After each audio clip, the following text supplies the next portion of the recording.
Bonjour tout le monde, message personnel, je ne suis pas là, je vais dire un on général de les zététiciens, même si ça ne veut pas dire grand chose, moi je parle en mon nom, je ne suis pas là pour vous faire plaisir.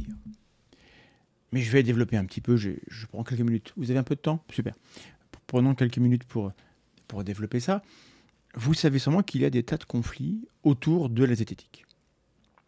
On parle du paranormal, on parle des religions, on parle de magie, on parle des croyances. Ça énerve les gens qui croient là-dedans. Alors, des gens, pas tous. Il y en a que ça énerve, d'autres qui tolèrent très très bien. Mais on sait bien que ce type de paroles critiques des croyances auxquelles tiennent les gens, ça peut provoquer des conflits. Dans ce travail, on rappelle ce que dit la science. Et parfois, quand ce que vous croyez, c'est l'inverse de ce que dit la science, je pense au vaccin en particulier, ça énerve des tas de gens qui pensent autrement et qui nous trouvent arrogants, voire qui nous traitent de gardiens de la raison ou qui suspectent qu'on serait payé par un tel ou un tel pour forcer un narratif ou une vérité officielle.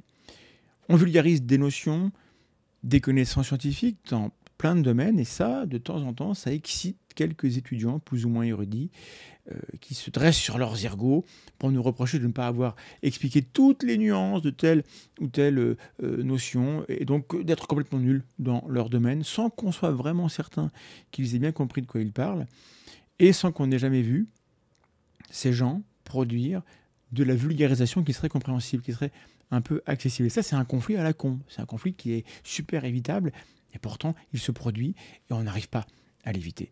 En zététique, on dénonce des impostures, on dénonce des faux experts, et là, évidemment, c'est la guerre. C'est conflit ouvert immédiatement, etc., etc., etc. Il y a du conflit partout. Et c'est pas grave en soi. Soyons positifs. On peut très bien choisir de faire de la conflictualité le centre de son activité. On débunk à tour de bras. Et sur la tronche en biais, figurez-vous que les vidéos qui vont dans ce sens sont celles qui font le plus de vues. Je pourrais donc choisir de ne faire plus que ça, des tronches de fake par exemple, et tout se passerait très très bien pour ma petite carrière. Vous constaterez que ce n'est pas le choix que j'ai fait. Pourquoi? Parce que ce n'est pas avec ces contenus-là qu'on apprend le plus de choses sur comment on construit ses propres idées. Et ça me paraît important de le faire. Le débunkage, c'est utile. C'est très sympa pour faire des rappels ou pour faire du pré-bunkage, c'est-à-dire on vous montre par l'exemple un type de discours auquel vous serez un peu immunisé quand vous le croiserez plus tard. Ça marche aussi. Mais ce n'est pas super efficace pour déconvertir, entre guillemets, quelqu'un qui aurait une idée déjà implantée depuis longtemps.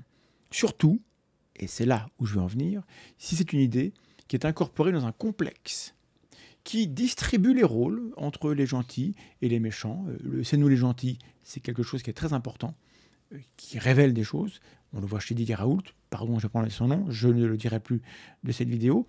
Quand ces idées donc, sont connectées à un système idéologique, même de valeurs, ou même politique, où le croyant est engagé à défendre son camp. Et le croyant, ce n'est pas toujours l'autre. Hein. Le croyant, ça peut être moi, ça peut être vous. Chaque fois qu'on va exposer l'incohérence ou la fausseté d'une idée qui est connectée donc à des marqueurs d'identité, par ailleurs surstimulés par des discours polarisants, anxiogènes, qui fantasment des menaces omineuses extérieures, et on va se retrouver face à des gens qui sont en position de défense, par défaut, et qui nous attribuent, par réflexe, un rôle d'idéologue, de prédicateur. Ils ont le sentiment, ces gens-là, et ils sont sincères dans leurs sentiments, qu'on est là pour leur interdire d'avoir le droit de penser ce qu'ils pensent. Et ça a l'air bête, mais en fait, presque tout ce que j'ai à vous dire se résume à ça. On réagit tous mal quand on a l'impression que quelqu'un arrive et qu'il veut nous interdire de penser ce qu'on pense, qu'il veut nous ôter de la liberté de penser. Parce que c'est pas tolérable, c'est pas acceptable que ça se passe comme ça. Et donc, si quelqu'un est identifié comme ayant ce rôle, alors il ne peut être que le méchant. Et il aura beau dire ce qu'il veut, une fois qu'on est sûr qu'il est méchant, c'est compliqué.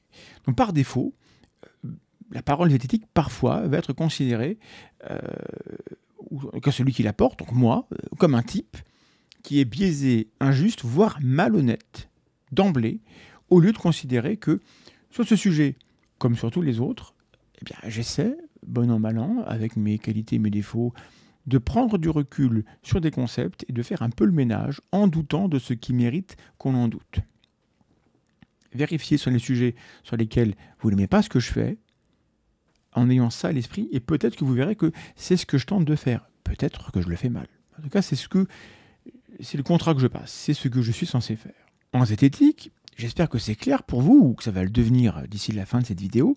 On n'est pas là pour interdire le platisme ou la vente d'un livre tout pourri qui prétend qu'on n'est jamais allé sur la Lune. On ne cherche pas à interdire les idées. La censure, c'est pas ici qu'on la pratique. On peut plus rien dire, etc. Toute cette idée-là, c'est un écran de fumée. C'est pas ce qu'on fait ici. Parmi les gens qui croient à une vie après la mort, beaucoup comprennent très bien le discours sceptique qui appelle à la prudence. Et tant qu'on n'est pas dogmatique de notre côté, on peut discuter avec ces gens, ça m'est arrivé, ça se passe très bien. Et certains d'entre eux s'imaginent qu'on veut les forcer à voir les choses comme nous. À cela, on n'a pas su parler comme il faut. Peut-être qu'on n'y arrivera pas. Peut-être qu'ils ne veulent pas qu'on leur parle. Mais regardez par vous-même. Faites vos propres recherches. Sur les sujets où vous êtes d'accord avec les gens qui font de la zététique. Espérons que ça existe, qu'il y en a. Est-ce que vous nous avez vu conclure que telle ou telle parole ne devrait plus jamais être autorisée? Vérifiez. Alors, ok, on ridiculise le gourou de l'anthroposophie, les prétentions de l'astrologie, on rappelle que le dogmatisme des religions est l'ennemi de la pensée critique, un truc de base, et si vous êtes d'accord avec ça, sur ces points-là, ce qui serait cool, je serais content, regardez bien, vous verrez que nous sommes les avocats de la libre pensée, et que pourtant, nous produisons en réaction de l'agressivité, et que cette agressivité, elle prend la forme d'une accusation selon laquelle nous voudrions imposer notre point de vue. C'est récurrent, c'est l'expérience qui parle, regardez comme je grisote à cause de tous ces soucis. Il y a des gens autour de nous, autour de vous, dont le métier est de vous dire ce que vous voulez entendre, de vous faire glisser tranquillement avec délectation le long de chaînes d'inférence, de généralisation, de renforcement, d'esprit de groupe, de meute, et de vous amener jusqu'à une situation où vous vous mettez à défendre des idées, non pas pour leur contenu, pour leur mérite intrinsèque, mais parce que c'est l'idée du groupe auquel vous devez allégeance. Et ça, ça n'est pas du tout mon métier.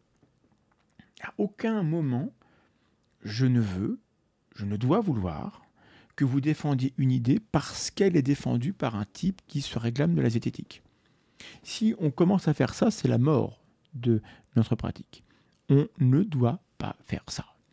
Mon job, ça n'est pas de vous faire plaisir, de vous caresser dans le sens du poil, de vous rappeler des idées qu'on a en commun et qui nous font du bien. Alors de temps en temps, on est d'accord entre nous et c'est rassurant et ça nous fait du bien parce qu'on est comme tout le monde, on est des humains, donc on a ce type de relation où on a parfois besoin d'écouter quelqu'un qui pense ce qu'on pense et qui le formule d'une manière intéressante.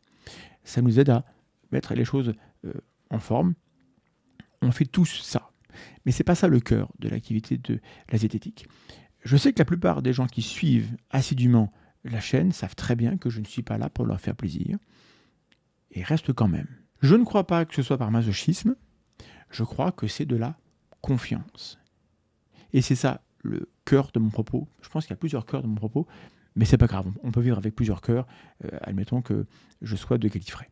Je veux vous parler de confiance parce que, selon moi, pas que moi, mais là c'est moi qui parle, donc selon moi, la confiance est sans doute le remède le plus important à l'épidémie, à la pandémie même, de radicalisation, de polarisation, de complotisme effréné que l'on voit et qui a des conséquences réelles et visibles sur nos démocraties.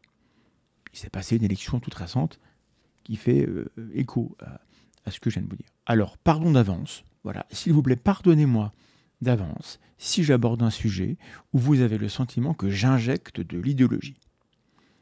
C'est arrivé peut-être, ou ça arrivera sans doute. Si ça arrive, prenez du recul, vérifiez, et peut-être que vous verrez qu'il s'agit d'un travail en fait assez ordinaire de ma part, mais qui touche un thème où vous avez développé une forme d'intolérance à cause de votre parcours ou de votre sensibilité. Vous avez vos intolérances et j'ai certainement les miennes. C'est à ce moment-là que la zététique sera la plus utile pour vous. Parce qu'il y a deux cas de figure. Ou bien la zététique vous aidera à accepter que la parole critique, qui sera la mienne, mais qui sera celle de n'importe qui, a de la valeur. Et qu'il serait sage de ne pas se hérisser, de ne pas vouloir se défendre contre une parole qui n'est pas une attaque, en fait, mais qui est une analyse, qui est une contribution, voilà, qu'on peut partager, qu'on peut utiliser. Ou bien, à l'inverse, pour constater que, et grâce aux outils de la zététique, que les zététiciens sont comme tout le monde. Et que sur certains sujets, ils ont des croyances un petit peu excessives. Ça doit leur arriver. Dans les deux cas, c'est le bon moment pour prendre conscience qu'on a le droit d'avoir confiance dans quelqu'un, même quand on a identifié ce qui nous semble être des angles morts de sa pensée. Ce serait étonnant de suivre quelqu'un qui n'a aucun angle mort dans sa pensée et qu'on peut suivre aveuglément. Il y a un type de personnage qu'on suit aveuglément. Ça ne peut pas être un zététicien. À ce jour, je n'ai jamais entendu des influenceurs, alors ceux qui vendent les trucs, je rappelle que mon travail n'est pas d'être influenceur. J'ai jamais vu d'influenceurs, de politiques, des gourous ou de faux experts tenir ce genre de discours. Ce qui vous permet d'avoir confiance dans le zététicien, ça n'est pas ses qualités personnelles ou sa capacité à être sympa et agréable, même si c'est bien aussi d'être agréable et sympa avec les gens, c'est la méthode. Ce sont les outils. C'est la zététique. Voilà. Ce qui différencie les zététiciens d'un non-zététicien, c'est la zététique. C'est pas étonnant, parce que par ailleurs, on a un peu le même cervelle. En somme, et ma vidéo se termine, je vais conclure. Si vous écoutez un zététicien parler assez longtemps, vous finirez par entendre une phrase qui vous déplaît. Sinon, c'est bizarre. Sinon, le mec, il sert à rien. Et à ce moment-là, quand la phrase qui vous déplaît arrive, c'est à vous de jouer. Il ne faut pas rester les bras ballants, être dans une réaction en mode je me casse, il m'a déçu, je ne l'écoute plus jamais, son travail n'a plus aucune valeur. Il faut travailler un petit peu. Je ne suis pas là pour vous faire plaisir, je suis là pour vous donner un peu de travail en fait. Voilà. Et donc, finalement, ce qui est le plus étonnant, c'est que malgré tout, vous soyez maintenant 300 000 abonnés. Et pour certains, depuis 10 ans. C'est très mystérieux, en fait, ce petit succès de la chaîne, petit comparé à d'autres qui ont des carrières incroyables. Mais malgré tout, c'est beaucoup, en fait. En fait, c'est beaucoup. Et en partie, c'est mystérieux pour moi parce que je n'ai pas réponse à tout. Donc, face à ces chiffres, 10 ans, 300 000, je vais me contenter d'être légèrement ému. Voilà, ça y est, j'ai été ému. Et de vous dire merci pour votre présence, pour votre attention et pour votre aide et vos commentaires constructifs. Et voilà, c'était le message que j'avais à vous dire. C'est normal que ce que je fais vous déplaise de temps en temps. Sinon, c'est bizarre. Et j'espère que c'est supportable pour vous, que vous comprenez que c'est utile et que vous me pardonnez quand, certainement, en 700 vidéos, il y a des phrases qu'en fait, je n'aurais pas dû dire. Pas comme ça, voire peut-être sur un sujet, j'ai complètement tort. Et je me rendrai compte dans 10 ans, ou jamais.